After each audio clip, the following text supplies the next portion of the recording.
What's up, guys? Welcome back to the Boyz podcast, episode 11. And someone want to ring the bell? So we have all four of us 2 weeks in a row. This is crazy. We're going to talk about a few things. A lot of us are just kind of winging this week, and we are getting closer to the NFL season. And I think in 2 weeks' time, which should be around episode 15, we will bring you our week one previews, which is probably going to be close to a 2-hour podcast. So prepare yourselves for that. We're going to start off with the ridiculous craziness, off-the-walls insanity that is the sport of college football. I'm kind of going to give y'all the floor here because y'all know my thoughts. Thoughts first on the Big Ten and the Pac-12 canceling their seasons. Y'all go ahead. Well, I can go first if you want. Well, for me, with those West Coast teams, it seems to be the trend that, especially the schools, those are the type of schools that have the tightest regulations and stuff, and those are the schools that have, the highest amount of, online-only colleges and whatnot. So, I kind of understand that, but I think it just sucks for them because I think that you'll actually see some players starting to possibly transfer for a year, maybe coming back or just staying in the team they transfer to, if these teams end up playing like the SEC and the ACC. But I think it's going to play out. But because I do agree in some parts. I forgot, was it Trevor Lawrence that pointed this out? But basically the fact that, if these athletes, go home, a lot of them go back to really crappy situations, a lot worse than what they are in if they go to a college football facility where they have access to food, training, strength and conditioning coaches, but anything you need, you're provided, especially the big-time Division I programs. So, for these teams to cancel completely due to stuff like that, I think they're really just looking at the whole broad aspect of what the risk and reward. They're not thinking about the minority, not necessarily minority as people, but just the minority as a statistic. And the fact that there's some people that don't have very good home life to go back to yet, they're probably going to have to be sent hone or transfer, which I think can be a good result for these guys. I think you'll see a lot of these big-time players, those teams that cancel, they'll transfer. But that's really all I have to say about those two conferences. Sorry, Delby, go ahead.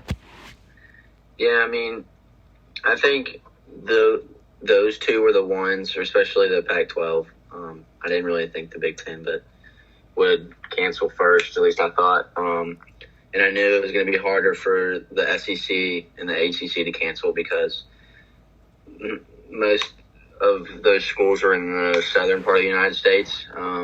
And to cancel football it's just, it doesn't happen. So I think they're going to go through with it and play, which I'm excited for. But I don't know. I think, someone's going to get COVID.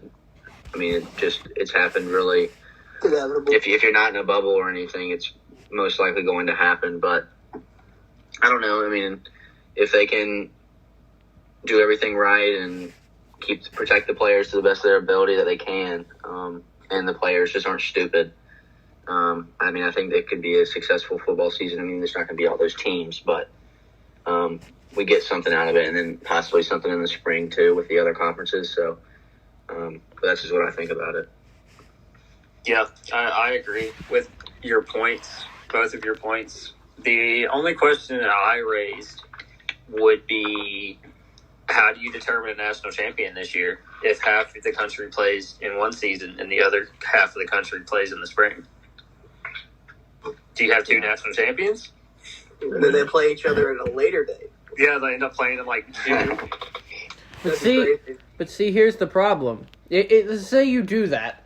You have the Big 12, the SEC, and the ACC national champion, and then you just do straight up Pac-12 versus Big 10, which, if that's the case, Ohio State will run away with a national championship if it's just those two. If you, to Buddha's point, you play a game in June, but here's the issue.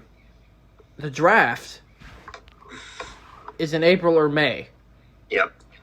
Training camp is in July for college and the NFL, for both of them. So I just think that's something. Honestly, I take to Carl's point. I think you got to crown two national champions and have it a date, and you may be able to play each other for the undisputed national champion at a later date. It's just a crap show. As far as the Pac-12 is. I expected theirs. Big Ten was kind of a shock, but the Pac-12, you got multiple teams in the state of California, which is a hot spot. The big thing that gets me, Big E, is, like, of course no one knows, like, what's going to happen, like, but they had a while to, like, kind of prepare for this, and I don't think they did a good job at no preparing. one's done a good job of preparing for this. Oh, they absolutely did. It's because they're just playing the waiting game. They're just waiting for the next protocol to be announced. They're waiting for the next mandate to be put out. Like, yeah, that's what everyone's doing. things change every day here. At some point in time, these schools, I told Ian earlier when we were talking about it, if these schools cancel football in the fall, there's a very good chance that they just won't play this season, that they won't play in the spring either. Because you're going to ask these athletes to play 22 full contact football games in 12 months. It's just not smart injury-wise or health-wise Dangerous or for whatever. COVID is. Yeah. As far as the other three conferences, the ones that will be playing in the fall, is the Big 12, who announced their schedule and their dates today. Oklahoma, Texas is in week 3. Which to me, I knew that was coming. Which to me is, and then you got the SEC, which I'm convinced if the SEC was the only conference playing football, they'd still be playing. And then you got the ACC. So to me, you're gonna have two teams from one conference. To me, it's the winner of the ACC, Clemson. The winner of the Big 12, which will more than likely be Oklahoma, and then the winner of the SEC, which is more than likely going to be Bama, and then I guess whoever Bama beats in the SEC title game, just depending on record. So, like, Georgia, maybe Florida, I don't know. Yeah. Florida was where I was leaning when I was thinking about this earlier. Yeah. But Florida, Alabama, Clemson, and Oklahoma. The only team in the Big 12 that I can see giving Oklahoma a run is Texas. That Week 3 game is going to determine a lot about the Big 12. Yeah. I just TCU's not there. You got, and then a lot of people said Baylor because they were so good last year, but Baylor lost their defensive. Baylor lost a lot. They lost their head coach. They lost a lot of starters on defense. And Oklahoma is, I don't know what to think of Spencer Rattler yet, but he's gonna be garbage. But it's Lincoln Riley, so who's an offensive genius. And as long as they can put up points, they don't got to worry about their defense. But defense, Big 12. Big 12. They don't do defense. Yeah, as far as the SEC, you're going to have the usual contenders. LSU will be up there, but they won't have another season. They lost too much. LSU, Bama, Florida, Georgia, Auburn, pretty much that group are usually the contenders. But I think Alabama's going to reload with talent. They always do. And then it's to me, it's the winner of the Florida-Georgia game, which is always a big one down in Jacksonville. But yeah, I just don't think the Pac-12 and the Big Ten play, which might work out to benefit those teams due to recruiting-wise, because they can go into a lot more recruiting. And obviously, Oregon and Ohio State are like the creams of the crop in recruiting out in those two conferences.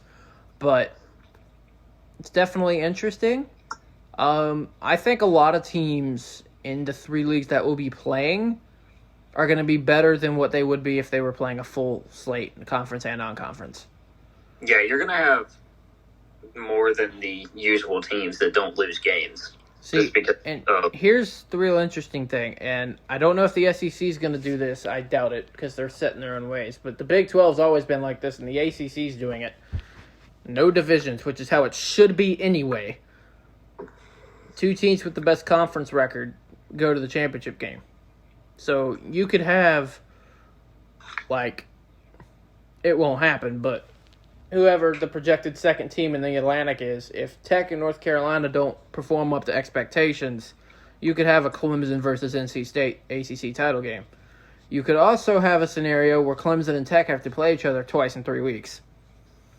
Yeah. So there's a scenario. Carl, obviously no offense, but you guys aren't doing much. We know. we know. Which, I mean, I personally think you guys you have a future. It's going to take a few years. Yeah, we'll get there. But I mean, honestly, I'm looking forward to it though. It should be interesting. It's kind of it's hard to look forward. So it's probably not going to happen. Keep it rolling. I mean, it wouldn't shock me, but I don't know. I mean, I don't know about the Big 12 or the ACC, but I'm telling you, the SEC's playing football. Yep. They're forced to say they can't play. They're going to have to force the SEC to not play football. Right. Well, the thing is, they're playing and there's like rules and regulations. Dates and stuff they put out, they have to abide by them. Well, of course they do. Comes to playing football, a lot of like the social distance that clashes. All right. I'm going to go into the first topic. As I said, no research. Buddha, since you went at the last minute, you're going to go first. Let's go. We're going to talk about second-year quarterback Drew Lock of the Denver Broncos. Man, Drew Lock, young Jeezy, put on, but I've seen him plays. Dude is just like charismatic. He's the definition of a quarterback. Like him, you think you can give like a generic quarterback, like you see Drew Lock.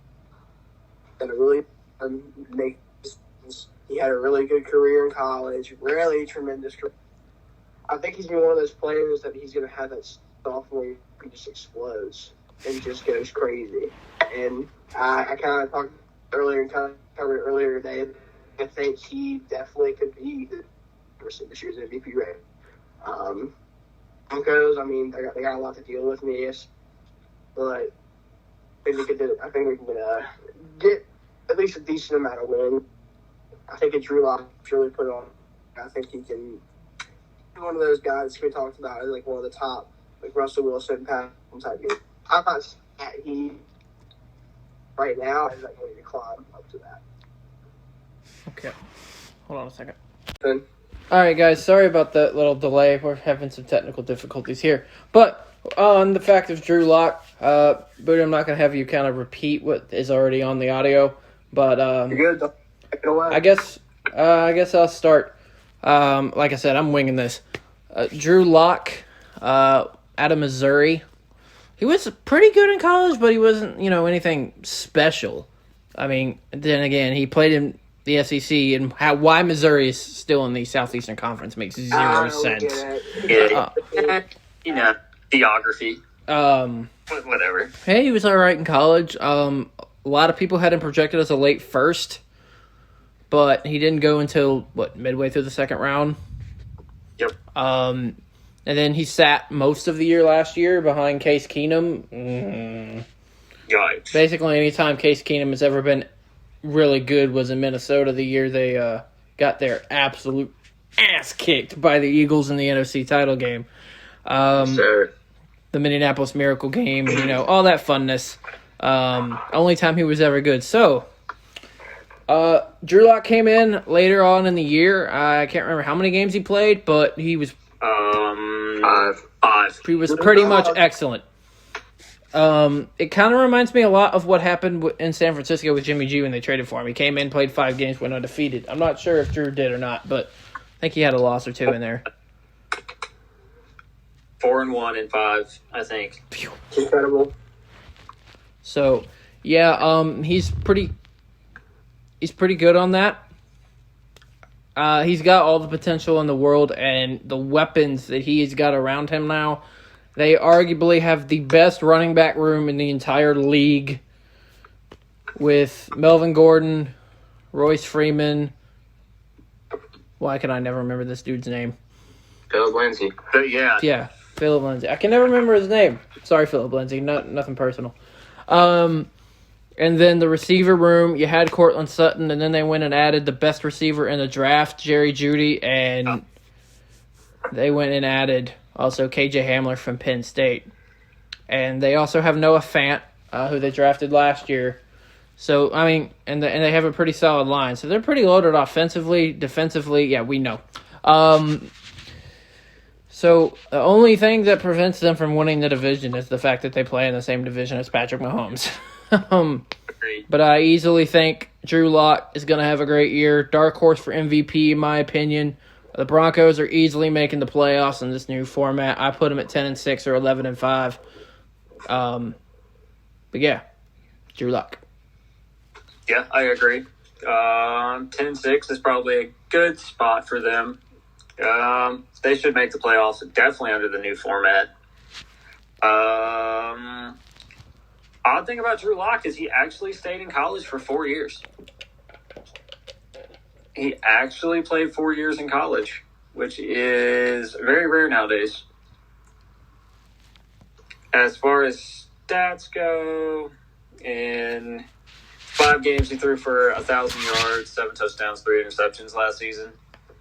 Of course, didn't have the greatest of weapons at that time. Definitely agree that he could be in contention for a dark horse MVP candidate because, as you said, Ian, he has all the weapons in the world now. It's just, can he put it all together in a whole season?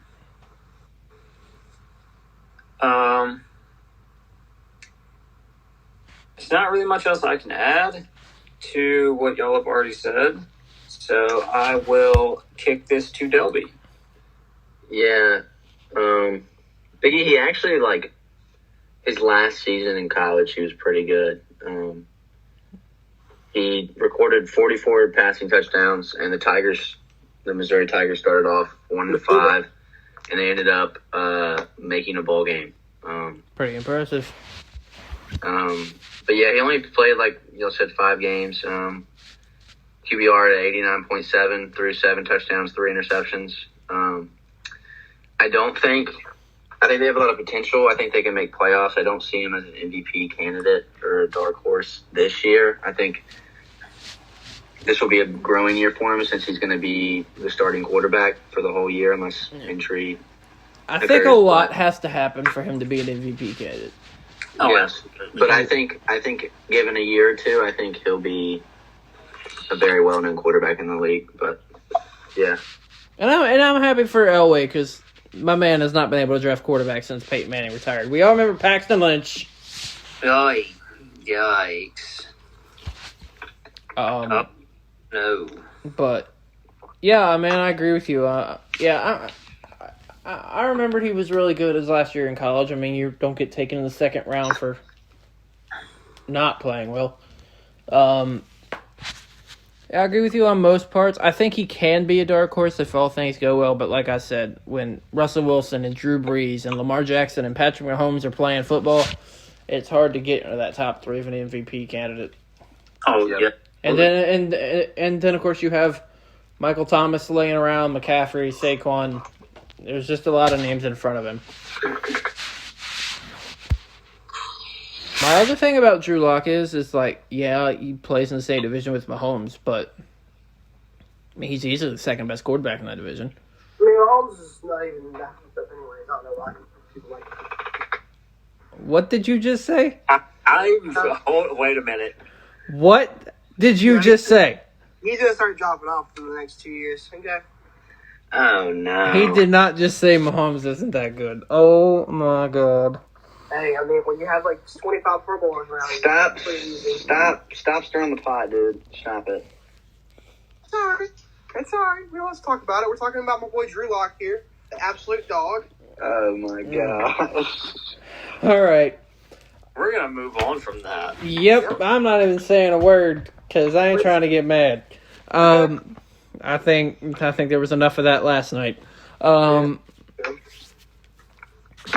But.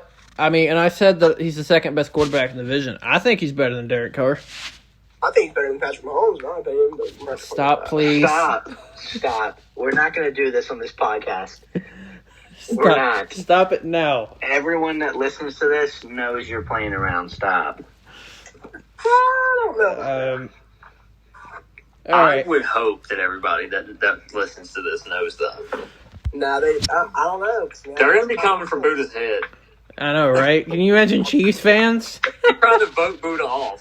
Good God. Yeah, trying to vote Buddha off the podcast. You're going to have to replace this man. Well, nobody replacing Buddha with anything. Fine. They're the ones spending $500 million on one single player, not me. I don't give a flying crap. What happens when Dallas signs Dak to one of the exact same deals, and he's going to be over the moon about it? Well, Jerry Jones has said before, his hands don't get tired writing checks. Yes, But there's a difference between that and overpaying players. Here's the difference, or there's not even a difference. Here's the rebuttal to that. Dak Prescott is not worth anywhere near Patrick Mahomes' money. Yeah, whatever. He's not. He's not. All right. I don't even know if Patrick Mahomes is really worth Patrick Mahomes' money. That's money. All right. Whatever. Next time. Oh yeah, I'm not We're not sticking with this. That's for week 8, and I know I say that every week, but y'all get into it almost every week on the podcast about this. So we'll get into this at week 8. All right. We're gonna talk about Todd Gurley, more specifically the Rams, but Todd Gurley mixed in there. Delby, you can start us off and then kind of course into whatever you want to go into. Yeah. So, my topic was about the Rams losing Todd Gurley and if that was significant to them moving forward. My answer is yes. So the Rams running backs going into 2020 are Cam Akers. He's a rookie out of Florida State. Carl, I don't know if you... Yeah. They have Darrell Henderson and Malcolm Brown. Those two, they've combined in their careers for 236 rushes, 916 yards rushed, and 6 touchdowns. So not a lot of production, but also it's like I don't see them starting because you took a running back in the early parts of the second round. Yes, but he is a rookie too. Compared to how they used Gurley when he had But honestly, though, 1,265 rushes, 5,404 yards, and 58 touchdowns. Honestly, though, not to put a comparison, but it's like they drafted a Todd Gurley 2.0. Cam Akers reminds me a lot of Todd Gurley. Yes, but the thing about the Rams is they let him go for nothing. They just released him. It reminded me of a Panthers type move. It was a Panthers type move. All because. And what they released him... No, hold on. Here's the thing, W, about that, is I 100% agree with you. Dude, I'm telling you, our front office is a bunch of TJ Maxx level morons. I don't know if they deserve that. Yes, they do deserve that. Anyway, go ahead. The funny part about it is what they released him for is supposedly his bum knees, and they didn't like the dip of production or whatever. He's literally came out and said that he feels better than he has in his entire career right now. Yep. And Cam Akers also has injury problems. That too. And the other two quarterbacks are kind of old. Yeah, they're not real good. Look, I'm just going to say this, and Carl will probably agree with me or disagree, but is it just me? Or does the running back position at Florida State just have a massive injury cloud over it? That's what happens when you hand them the ball 40 times a game. Hey, you gotta pound the rock. Yeah. Because you can't throw the ball. Wait. Wait. Derrick Henry will be hurt. Something's going to happen. He's running the ball too much. His body's getting hit too much. No, dude, he doesn't have Carson Wentz's body. He's not going to get hurt. Oh, my God. Why do you got to bring this up, bro? Why do you got to bring this up? It's a comparison. It's two different positions. And two different body types. Like, it wasn't even warranted. Very true. I'm like, bro, if you're going to use a running back comparison, at least use an injury-prone running back like Dalvin Cook. Like, you at least use the same position. Well, to be fair, Derrick Henry is the size of a linebacker. He is. Here's my thing, though. I mean, yeah, Derrick Henry had that great year last year, but as Delby said, you can only give the ball so many times. Teams, and just like the Chiefs did in the second half of their their conference championship game. Do you want to know an easy way to beat the Titans? And you don't have to, stop Derrick Henry. You just got to contain him a little. Is make Ryan Tannehill. Ryan Tannehill beat you. And Ryan Tannehill won't. Make him throw the ball. I mean, he can They were throwing the ball in the playoffs. Ravens game, exactly. I mean, they really weren't. I mean, Ryan Tannehill isn't a bad quarterback. They didn't. What do you mean they weren't throwing the ball? I mean, they were throwing it, but like Derrick Henry had like 30+ carries in both of those games, if I remember correctly. Because rare breeds that the more you hand him the ball, the more he wants the ball. Yeah. Like, he gets stronger as the game goes on. Well, I don't know if he really gets stronger, but defense gets tired of hitting that massive man 30 times a game. When it goes, when you're the third and fourth quarter and you're playing somewhere like Denver, and it's like negative 35 degrees, and Derrick Henry's running up the mouth every single play, you're not going to be good. You're going to get real tired of that man hitting you. yeah. Here's the thing that gets with me. Before we go off topic anymore, because we're nowhere near the Rams anymore. I mean, this is a fantasy level thing. I've heard some people in some fantasy leagues taking Derrick Henry ahead of Zeke, and just stop it. Not a chance. Well, I can see why they do. Being a fantasy guy, opportunities. There's the fact that we have one of the best wide receiving cores now, so I can get why that. Why? Dude, why are you bringing this up? Delby literally just had the biggest audible sigh that I've ever heard in my life. Like, we're okay. Let me just tell everyone something, and then we won't say another word. Please. I've been hearing this talk since March when quarantine started. So now it's so deeply rooted inside my mind, I just let it go right out the other ear. Since it's deeply rooted inside your mind, it's obviously not going out your ear. I'm so used to it. I'm just so used to it. All right. Okay, hold on. Back to the Rams. The Rams are looking to replace a guy that... Hot garbage. They can't replace. They're just not going to. No, it's going to take multiple guys. Cam Akers isn't going to come in and average... But I think they want to do that with their running backs. I think they want to spread it out. To be that guy. But even last year, when he wasn't supposedly at 100%, he still rushed for 857 yards. Because he was injured last year. Yeah, but he's got arthritis in his knees. Which is not good. That's never going to go away. No. But, as I said earlier, he said he feels better now than he has in his entire career. Yeah, but ask him the same question when it's after week 2. Yeah, like... See, you know the thing about the Rams is, talking about the run game. Contrary to popular belief, Jared Goff is not a bad quarterback. He's alright. He's bad for what they're paying him to be. See, that's the difference. He's bad for what he's being paid, but he's really not that bad. Now, obviously, Sean McVay being there makes him look better than he is. You're not going to hear me argue that. But the Rams have one of the most underrated wide receiver duos in the league. And Buddha, I swear to God. I'm not going to say anything. I'm just sitting here. Don't. We all are going to say something. We all know. The Rams, you got Cooper Kupp, who's easily top 15 in the league. I don't care what anyone says. And Robert Woods, who doesn't get enough credit. Cooper Kupp's just old. Yeah. They got He's really good like receivers. 27 or something. I think the receivers are pretty good. They used to have one of the best kickers in the game, in Greg Zuerlein, who's now in another team. Why? I just said he's on another team. I didn't say it. And obviously they got that running back position to figure out. But you know what really helps the Rams?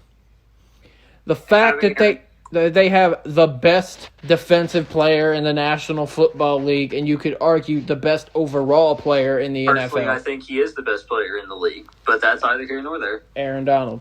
He can't help an entire team. He can't help it. No, he can't, but he's a game changer. What gets me is teams will prepare for this dude all week and still won't be able to stop him.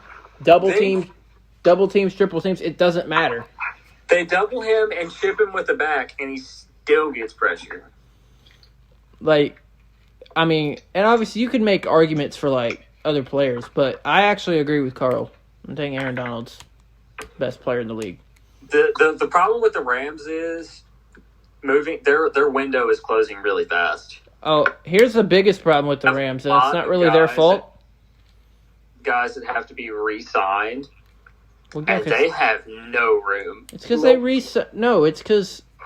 Well, I mean, and Todd Gurley isn't there anymore. Out to win a Super Bowl is what they did. Yeah, then they produced one of the worst Super Bowls of all time.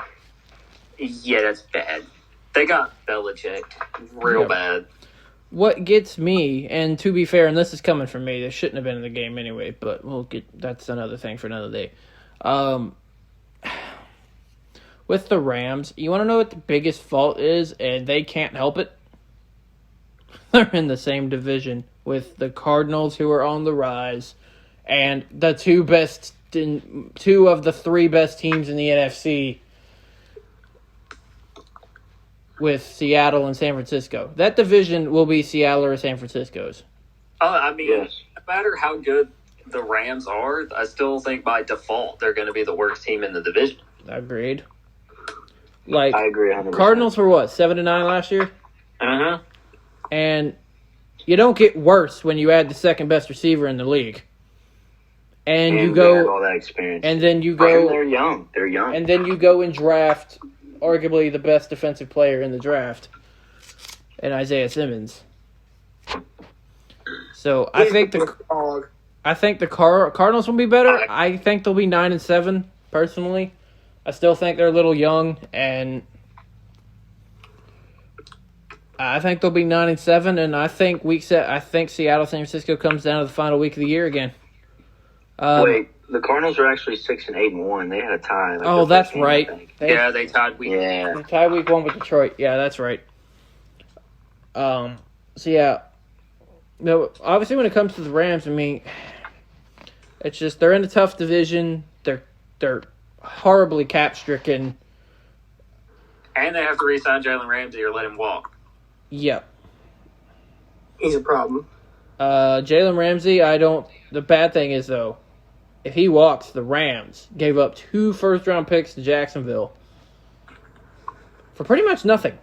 Mm-hmm. Now, do I think the Rams will re-sign Jalen Ramsey? Yes. They're going to have to do a lot of work to get it done. But they're going to have to restructure Goff.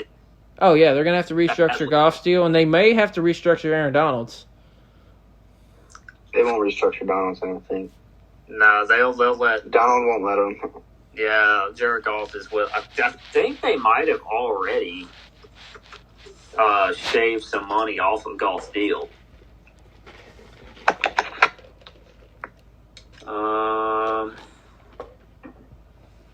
Yeah, they restructured his contract 3 months ago already. Oh, okay. Makes sense. They saved $7 million in cap space. Well, that's pretty good. Carl, Adam, I don't know off the top of my head, but who's the highest paid corner in the league? Highest paid corner in the league? Yeah. Right now, right? Yeah, I think so. Is it? Darius Slay. Because at first it was Byron Jones and then Darius Slay. Oh, yeah. Slay, I think it is. Yeah, it's Darius Slay, who's making $16.7 million. Which is exactly what Jalen Ramsey is going to want.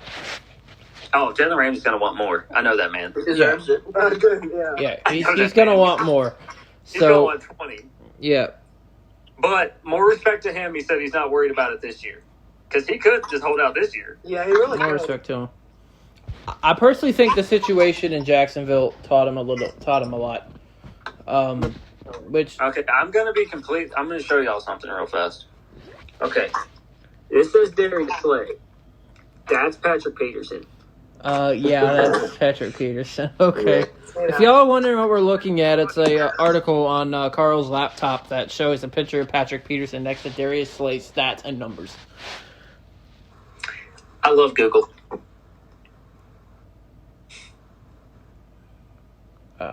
What is going on? I'm so confused.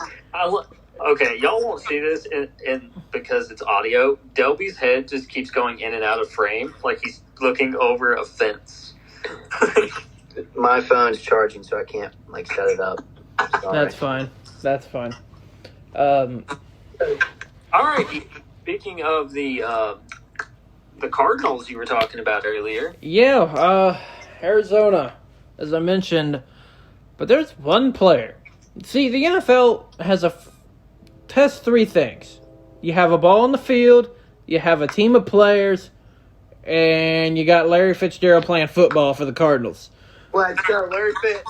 One of the best receivers of all time. He's top 3 for me. He's not actually my second greatest receiver of all time. Yeah, he's also not like funny. What? He's nowhere near like Michael Thomas, so it's hot garbage. It's got to be Michael Thomas, right, guys? Yeah, totally. Michael Thompson, don't even get me started on that crap. I mean, look, I know he played with 2 Hall of Fame quarterbacks, but you can't ignore stats. It's Jerry Rice for me, greatest receiver of all time. Well, anybody that says anybody other than Jerry Rice is the greatest receiver of all time is just never allowed to watch football again. Ever. Dude, now when it comes to the most talented receiver, it's got to be Randy Moss. I do agree, 100%. Rice, Yes. Fitz, Moss are my top 3. If Moss played with Young in Montana, it's not even close. Yeah. I mean, Randy Moss is going to be the greatest, maybe, football player of all time. Yeah. So, he's going into his 17th season. That's insane. And, by the way, it's not like he's just skating around. He had 800 yards receiver last year for a guy that's 35, 36. He doesn't drop catches. No, he doesn't drop anything. I'll get into that in a little bit. I'm going to go, before I go into stats, I'm going to let y'all take the floor on what y'all think of Fitzgerald, and then I'll go into all these crazy numbers. Yeah, I mean, I agree. I think he's one of the best receivers of all time. I'd put him at 3. I'd put Moss in front of him. But That's fair. That's fair. he has more tackles than drop passes, which I think is nuts. He isn't as dominant as he was on the outside playing receiver, but Bruce Arians, when he was there, switched him to slot, which he's been playing. Since then, I mean, He's ranked 5th in overall best slots in the league, which is... See, and you know one thing about this? I'll let you finish. It just reminded me of it. He's going to get a lot more looks now that Hopkins is over on the other side. That's what I was going to say. Hopkins is going to get all the... Because freaking Hopkins is going to get all the attention. Yeah. But, yeah, I think with that being said, Big E, they have Kirk, they have Hopkins, they have Fitzgerald, and that opens up a lot of opportunity for Kyler Murray to have a... And they also have a very underrated running back in Kenyon Drake. Yes. But, yeah, Fitz reminds me of LeBron in a way, how he just is still playing as when he's older. But, I respect that.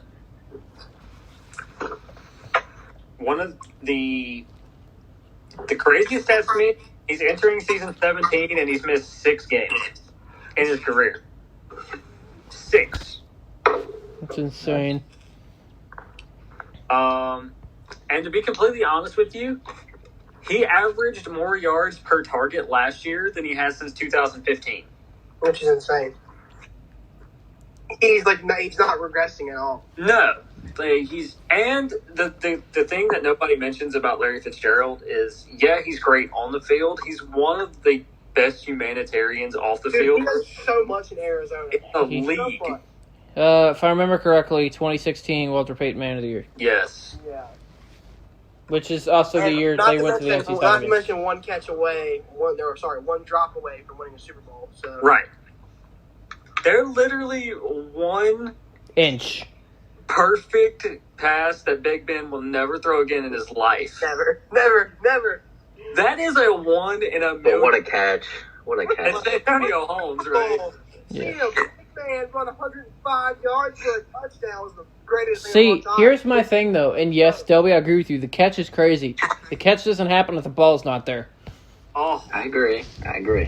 those are the ones you put on in training camp, and you're like, don't ever try to do this. Because Yeah, but I feel like that was also one of those throws where it was more on Santonio Holmes. Mm-hmm. No. He had the toe drag. It was out of bounds. He wouldn't have toe dragged it. No, he Yeah, was. But like I said, the ball's got to be in an area for him to catch it.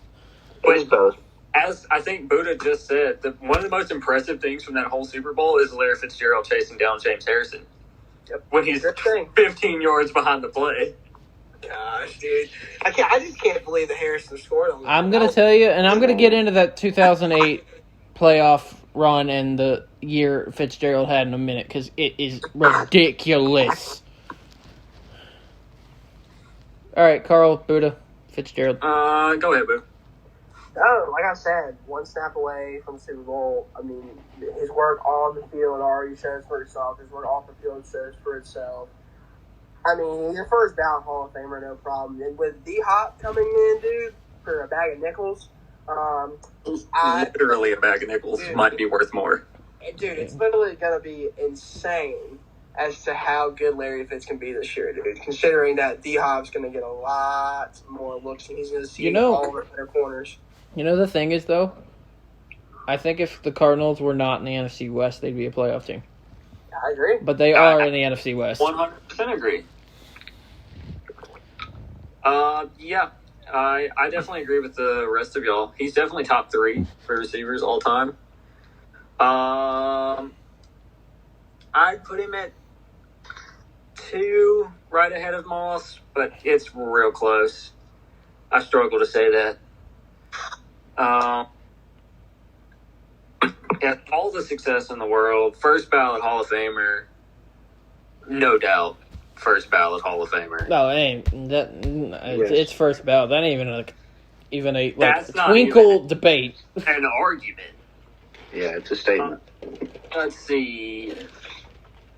Almost 1,400 career receptions, 17,000 yards, and 120 touchdowns. Hey, here's the thing that gets me, though. 17,000 yards, right? Mm-hmm. He's still over 5,000 yards behind Jerry Rice. Jerry Rice has 22,000 receiving yards. Nuts. Let's see. At this point in his career, he's still averaging, for his career, he's averaging 12.5 yards a catch. Crazy. But that number is steadily declining, though, as you expect it to. Well, yeah, obviously. But he's still going to be a top 50 receiver in the league. Yeah, easy. All right, All right, and he's gone over. You went over the career stats. He's gone over 1,000 yards in 9 of his 16 seasons. Now let's talk about the 2008-2009 season, the year they went to the Super Bowl. This year, after I read you these stats, I want to hear what y'all think, because I think this is one of the best receiving years of one player in NFL history. Like, it's ridiculous. When I was doing research on this, I could not believe what I was looking at. In the regular season, he caught 96 catches, which back then was a lot, for over 1,400 yards and 13 touchdowns. At 15 yards a clip, too. Yeah. That was the regular season. In the 2009 postseason, Cardinals played 4 games, wins over the Falcons in the wildcard round, a absolute dismantling of the Panthers in the divisional round. We do not talk about that game around here. No. It was another dismantling of the Philadelphia Eagles in the NFC title game the week after that. We also don't talk about that game around here. We don't talk about that game. And then the game against the Steelers in the Super Bowl, he had over 100 yards receiving in every game. He had a touchdown, had a minimum of 1 touchdown in every game. He put up 3 against the Eagles in the conference championship game. In that postseason, in 4 games, he caught 42 passes for 546 yards and 7 touchdowns. Oh, dude, that Super Bowl touchdown he had. That Super Bowl touchdown was crazy. Was looking up at the screen. That might have been one of the best things I've seen in the Super Bowl. It was awesome. Like, the dude. Caught 500 plus yards and 7 touchdowns in 4 games. That's There's players in the league that don't do that in 16. Yeah, Yeah. it was ridiculous. So, here's the ridiculous part. If you add the regular season and the postseason, he caught 138 catches for almost 2,000 yards receiving and 20 touchdowns in 20 games. That's a touchdown for every game. That's dang. It's one of the best receiving years in NFL history, and it doesn't get talked about. It doesn't. And the crazy thing about that is that was 12 years ago, and Yeah. he's still going. Yep. Yeah, that's nuts. He's an 11-time Pro Bowler, was first-team All-Pro in 2008. No shock there after what I just said. No shock there. He's second all-time in receiving yards behind Jerry Rice. He's sixth all-time in touchdown receptions. He's second all-time in career receptions, also behind Jerry Rice. And as Delby mentioned earlier, he has more tackles than drop passes. He has made 39 tackles over his 16 years while only dropping 29 in 16 years. Just think about all the games. It's nuts. And, 29 times 16 plus the playoffs. And he's also 5-4 in the playoffs. He has a winning record in the playoffs. Also, shout out to in 2015 that play he had against Green Bay in the divisional round was crazy. Yeah. The across the field, I'm just gonna throw it to Yeah. Larry Fitzgerald regardless play. Yeah, that one. Sir, gotcha. And then he scored on the following play to send them to the NFC title game, and we all remember what happened then. They weren't giving it to anybody else. See, and they looked great against Green Bay, and then they got to Charlotte the next week, and we all know what happened then. We also don't talk about that around here, Ian. Nope. Can't have the good and the bad. Nope. So, crazy thing to me, I'm going to read off his quarterbacks Oh no. from his rookie year until last year. Not in any order, obviously. We got Josh McCown.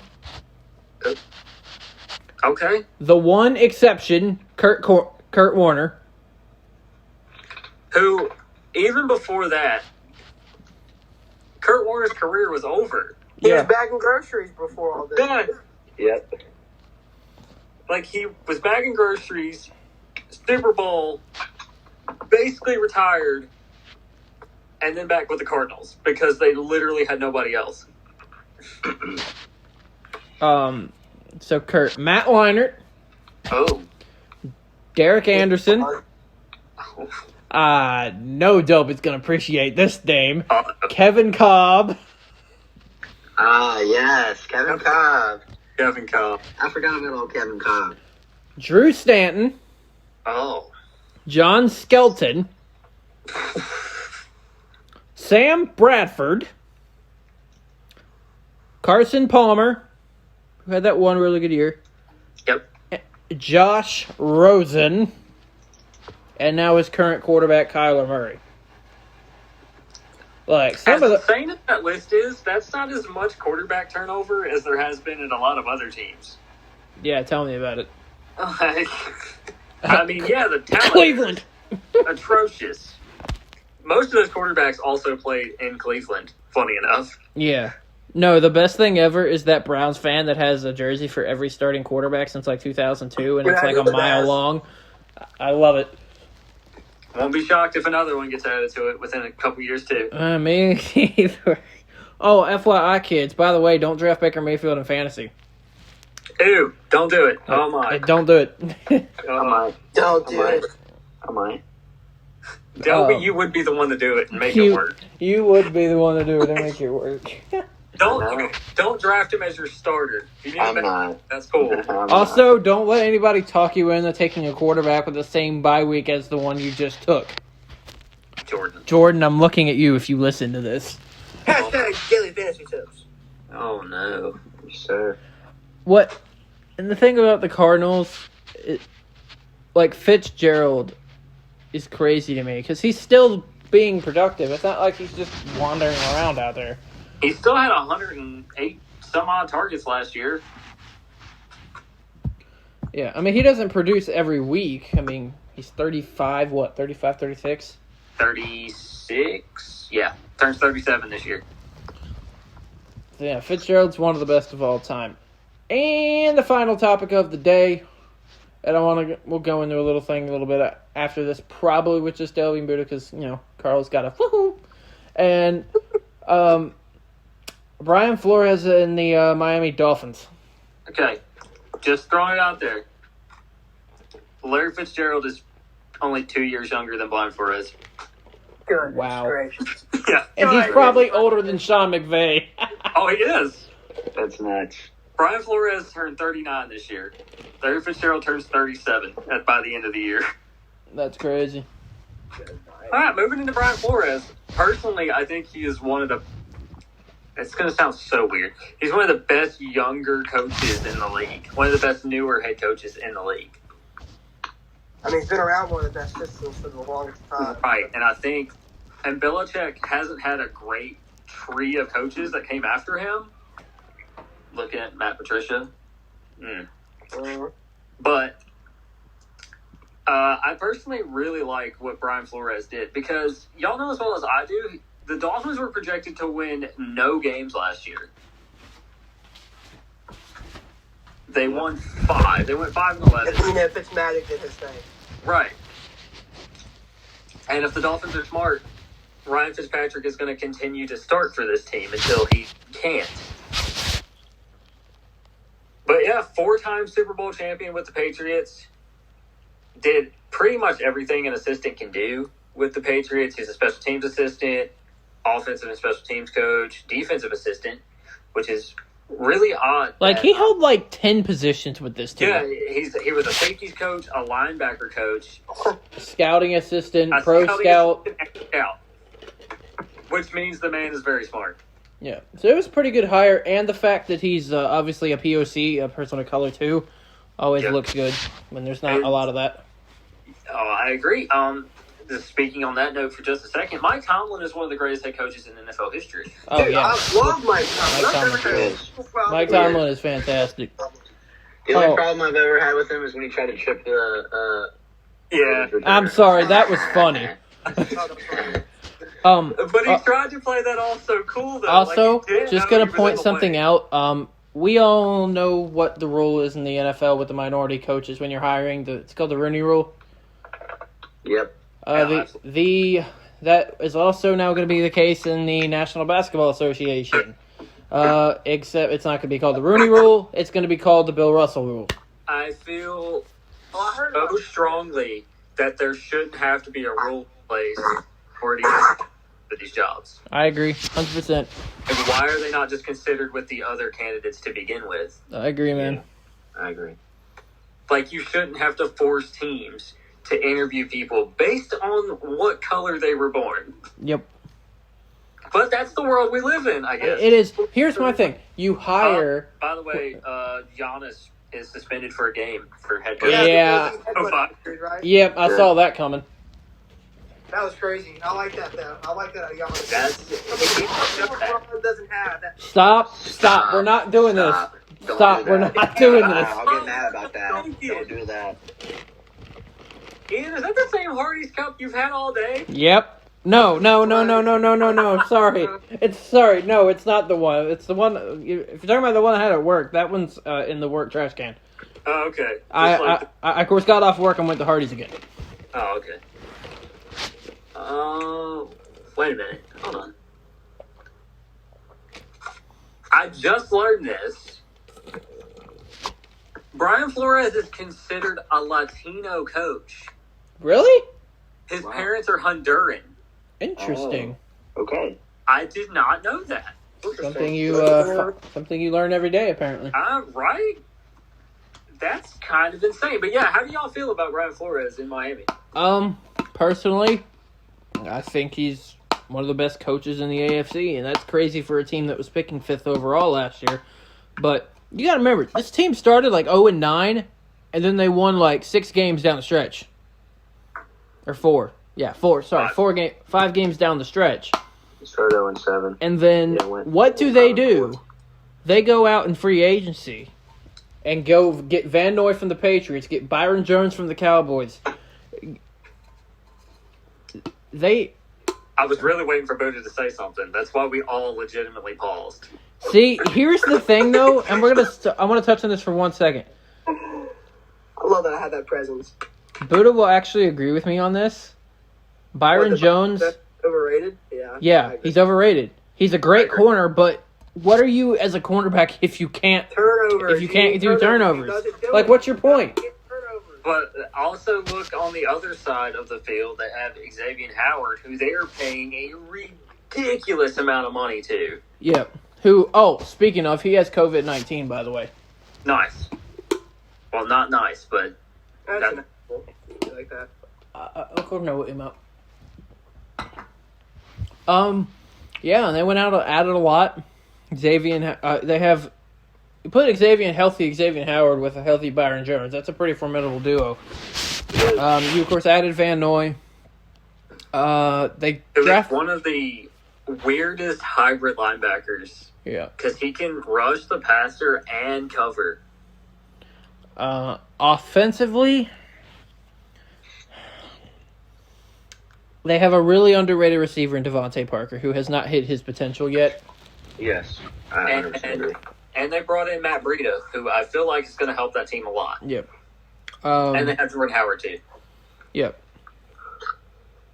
Yeah, when I was looking at it, he has better odds to win Coach of the Year than Sean Payton does, which I think is nuts. That's insane. That's crazy, but it also makes With sense. Sean Payton and them winning 13 games a year. And then See, that's why he won't win Coach of the Year. Is because he's won 13 games. The Coach of the Year, he'll have to go 15-1. He's a victim of his own success. Yeah, exactly. Mm-hmm. He'll have to win 15, 16 games to get it. It's like LeBron not winning MVP. Can anybody tell me the last time Bill Belichick won Coach of the Year? Probably been at least a decade. It's been a long time. It's probably been a decade. I sound like an idiot, but it's okay. But, yeah, I think the Dolphins have a better chance of winning or contending with their division than a lot of people give them credit. I'm not saying it's going to happen, but I think that division looks very, very different this year since Brady left. But I think they can contend with it, with the Patriots and with the Bills, but not the Jets. Not the Jets. The Jets are terrible. Here's the thing, and Carl hit on the nail right on the head. If they're smart, Tua does not see the field. Like, and I understand if Fitzpatrick gets hurt and you think he's... Tua doesn't need to play. If they start out really bad, Tua still doesn't need to play. Right. So basically what you're telling me is Fitzpatrick's going to pull his usual beginning of the season craziness and then drop off like he always does. Literally going to be an MVP candidate till week 4. And then just fall off a cliff. Yep, and I just don't hope they get stupid and put Tua out there. Like, look, Dolphins have the potential in a few years to be a really good team, but they're very young. Their coaching staff's young. I do think they have the potential. I do think they'll be better than the Jets. They'll definitely be behind New England and Buffalo, though. I think when New England signed Cam, I put them as the favorites. But when they had 8 players opt out, the Bills overtook them again. Yes. I think the Bills will win the division, too. Speaking of the Bills, they re-signed Sean McDermott to a 6-year extension today. Good. Which seems really insane for a head coach nowadays, but I'm just going to tell you what really annoys me, though. Sean McDermott, Brandon Beane, who came from our system down in Charlotte, and we choose to keep Marty Herney. Are you kidding me? I mean, we can't all be winners, Ian. I know, it just annoys me. Because, the one thing with you win a Super Bowl, you're going to lose some of your staff. Oh, I know, and I fully expected that. But here's the thing. Super Bowl, I guess. Don't use the wrong words. Don't use the wrong words. Sorry. Hey, not all of us in here can win Super Bowls. Wait, I'm sorry. When was the Super Bowl that was won? For the love of God. I didn't. See, he wasn't even paying attention, but I had to throw that in there. I knew it. But to touch on the Bills real quick before we get back to Miami. You want to know who runs and goes on to of how good the Buffalo Bills are? Josh Allen. Agreed. That defense can be as good as it wants, but you got to be able to put up points. Yes. Indeed. especially in the AFC, when you're going against Lamar and Mahomes and yes, the Steelers. The Steelers are going to be a playoff team. And Roethlisberger's looking like he's been in the best shape. Yeah, that's scary for the rest of the league. If Big Ben can be like half of what he was a few years ago, it should be fun between them and Baltimore. It should be fun. The Patrick Mahomes hype is going to be over once. Can you please stop? When it's playing real. Stop downing Patrick Mahomes like that, bro. Man, I could say something if I wanted to, but I ain't trying to start a fight. I know, please say it, please. In your wildest dreams, do you wish Dak Prescott could be half of what Patrick Mahomes is? No, I don't want Dak Prescott to be Patrick Mahomes. I want Dak Prescott to be Dak Prescott. I knew he was going to say that, too. Yeah, we all knew that. Yeah, I don't well, want Patrick Mahomes. I want Dak. Patrick Mahomes has an MVP and a Super Bowl, so. Yeah, Dak Prescott has an offensive rookie of the year. Who cares? Yeah, He shouldn't have won. Yeah, he shouldn't have won. Come on, bro. Anyway, back to the topic at hand. Yeah, back to the Dolphins.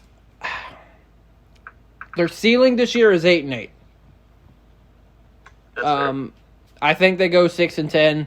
I think New England. The one thing though, New England going into the Palace down in Miami, they can't win in that place.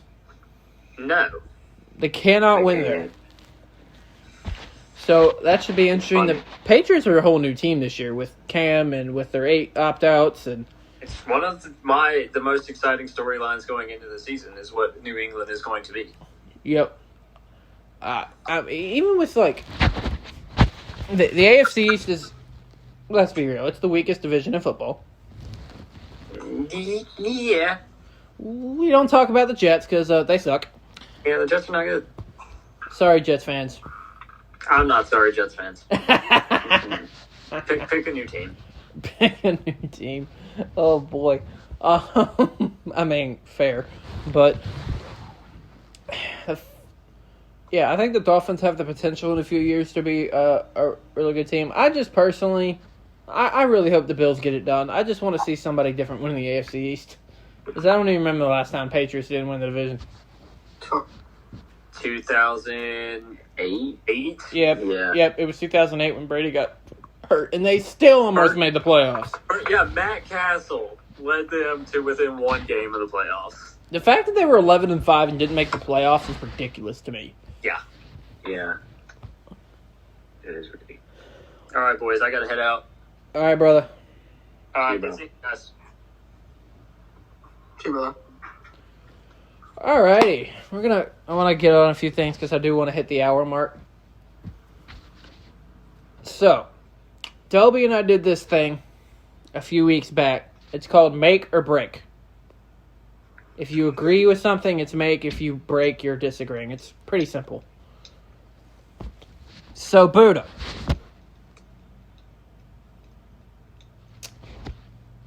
CeeDee Lamb will have more yards than Michael Gallup. Make or break. Ooh.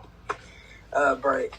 Break? I think Gallup's starting to look the best he ever has. And Okay. I think That's fair. this season kind of proves what he has the potential to be. So. Okay. All right. And I haven't seen CD play. Like, I mean, a part of me wants to say, oh, yeah, he's going to go off and he's going to just tear it up. But Yeah, that's fair. All right, Delby, I'm going to pose kind of the same question. Make or break. You're the person that leads your team. The person that leads your team in yards received is Jalen Reagor, your first round pick. Make or break. I say break. I think it'll be Goddard or Ertz, depending on That's who we fair. use the most. That's But fair. That's That's I fair. think I those- personally think he will be your rookie, just because. No offense to Alshon Jeffrey, but he's kind of past his prime. He can't stay healthy either. And Jackson can't either. So No. So I really think Reagor has a really. It just Football depends. Jackson's also got some other issues. Yeah, yeah, and we got Greg Ward. We got Ward. We don't have Godwin anymore. So Yeah, because he opted out. he was the only player. The only Okay. one. But that's okay. Now, this isn't an Eagles or Cowboys question, but this is 2 questions about your other 2 teams in your division. The Giants. Man, they're tough because they only have like 2 players. Okay, this is what I'm curious about. Saquon Barkley will have more receiving yards than Christian McCaffrey. Make or break? Break, dude. Y'all are going to continue to make Christian like a slot receiver type player. It's just the way he is. So he's a hybrid. He's always going to have. Oh yeah, he's always a hybrid. I mean, he's going to have his yards rushing, of course. From my perspective, I think within the next 2 to 3 years, he's going to lead the league as the running back that has the most passing yards every year. Oh yeah. Or receiving yards. You know what I mean? I agree with you, Buddha, but I think that just because I think the Giants aren't just going to rely on Saquon a ton. I think they're going to try to build with Daniel Jones and try to get more balls to receivers. You honestly know Saquon all the time. The thing is the Giants receivers aren't terrible. No. I mean, they got Ingram, they got Shepard. I mean, it's nothing special, but it's not terrible. All right, the Washington football team. Let's go. Make or break. Chase Young will be top 3 in the league in sacks. Top 3. I'll say make, just because of who he's going to go up against 2 times a year with the Giants and the Eagles and then the Cowboys. Here's the thing. Hold on. But hold on. I'm really excited to see the Redskins' defensive line against the Cowboys' offensive line. I'm really ready. I'm really ready to see it.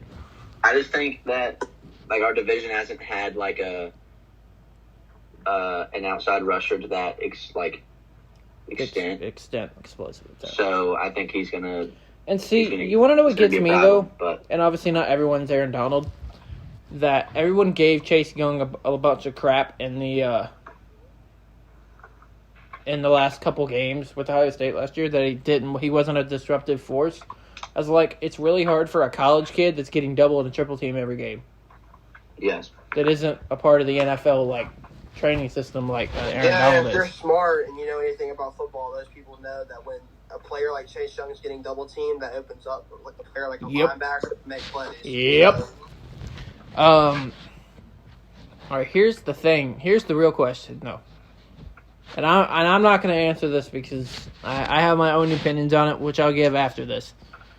Make or break? This really isn't a make or break. It's more of an opinion question. Who has more passing yards, Cam or Teddy Bridgewater? Cam. He's in a better system. I agree. I think better system. But obviously, if you look on paper, Teddy has the better weapons. Not even close. But I don't really know what to expect out of our offense this year because it's a system I've never seen at the NFL level for the most part. So, should be interesting. But I agree. I think Cam, just the system and the way he moves the ball down the field, I think he will definitely. He's hungry, dude. He's trying to prove everyone wrong. Don't even get me to do that. Dude. So. Don't even get me started. All right.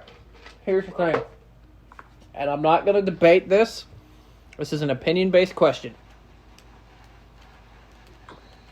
Buddha, there's actually, one's more for you, because Delby doesn't really pay attention a lot to the sport.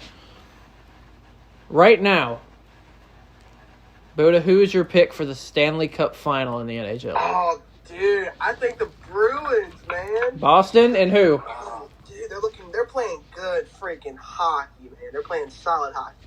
If I had to pick one right now, I think it's Tampa and Vegas. Like Tampa last night. Tampa's always going to be in the running for me just because they're just freaking good. And I don't know how many of people that listen to this watched hockey, but you missed a absolute classic of a sports game, and that 5 overtime thriller between them and Columbus last night. That was one of the craziest things I've ever seen. All right. Now, we're all Yankee fans, so people be prepared.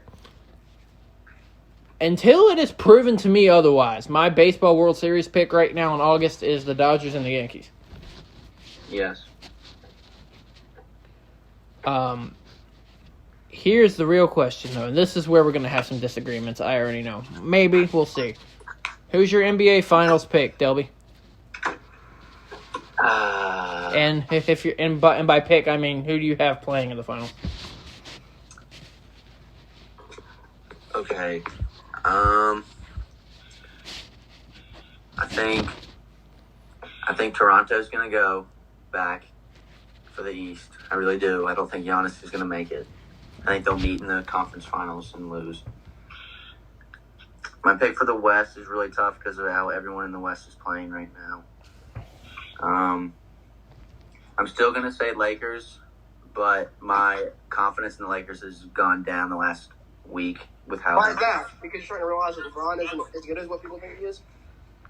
No, the Lakers as a whole just haven't been playing their best basketball, and their lineups that they're having aren't that good. Gotcha. So See, I'm going to pick Lakers, and I'm going to pick Lakers to win. Hold on, whoever comes out of the West is going to win, in my opinion. So here's the thing with the Lakers, though. And I mentioned this the other night. You know, Kuzma put up like 25 points the other night when he hit the game winner. Yeah. It's like, for the Lakers to win a championship, he's got to do that consistently. Because in the playoffs, you can have LeBron put up 25-30 and AD put up 25-30, but if you don't have a guy behind them consistently putting up 15 to 20 points a game, it's not going to matter against a team like the Clippers. They don't have a great point guard. They lost Rondo, which hurt. So that's going to kill them if they play the Blazers. That right there is going to kill them when they got to play Damian Lillard, who is playing the best basketball of his career right now. Yeah, freaking ball. Yeah, I got Lakers Raptors. That's my right now. Mine, I don't know. Look, I love LeBron and I like the Lakers. I don't trust them. It's the Clippers and Raptors for me. Kuda? I of course got the Celtics in there. Obviously. That's a fair pick. I don't agree with you, but I can see a way that they get there. And then besides that, I think that the Blazers are going to be rolling. I would love to see the Blazers in the finals. That'd be great. That'd be cool. I'd love that. All right. So, and yes, Buddha, you were allowed to say Dallas for this if you want. I'm fine with it. It's an opinion. I get it. Super Bowl prediction. Who's in the Super Bowl? 2 teams? Wait, 2 teams? Yep. I think you have Chiefs Cowboys, or you have Chiefs. I think it'll be the 49ers Chiefs again. I really do. Okay. All right. If you're curious about mine, as much as I want to put them there, as much as I don't want to put them there, but I'm not going to because I don't trust the Saints. They can be good in the regular season all they want, but they've shown that they can't get it done in the playoffs, at least recently. It's between. I could see. I'll be honest with you both. I could see a possible scenario in which either one of y'all 2 teams could get to the Super Bowl. And obviously, a scenario has to happen, obviously, but I can see either of y'all teams being there. Do I think they do? No. It's between Seattle and San Francisco to me. Any one of those two. But if I had to pick one right now, I'd pick Seattle just because adding Jamal Adams and I would take Russell Wilson over Jimmy G any day of the week, no questions asked. So I would say Seattle, and I finally think Lamar gets out of his playoff run. I think it's Baltimore and Seattle. Okay. All right. Yeah, I think mine is Seattle.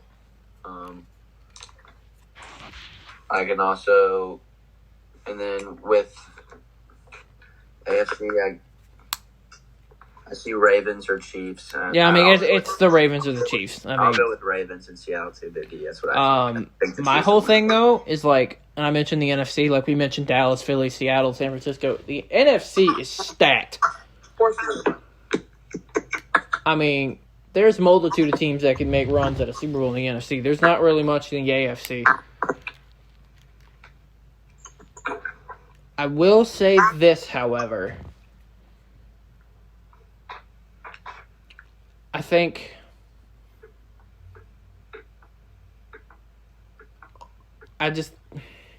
it's hard to pick against Seattle, but Seattle has had their own playoff struggles as well.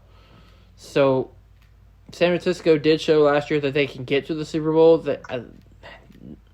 I think we talked about this a couple weeks ago.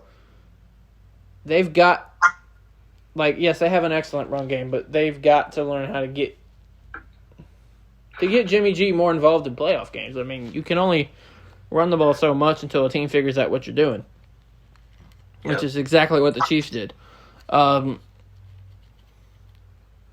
But yeah, like Dobie said, right now, and obviously that's going to change as we get more and more into the season and teams start winning and teams start losing and all that stuff. If you look at the Ravens' schedule, it is a cakewalk outside of a few games. But in the next sure they're favored to win all their games. Yep, they are.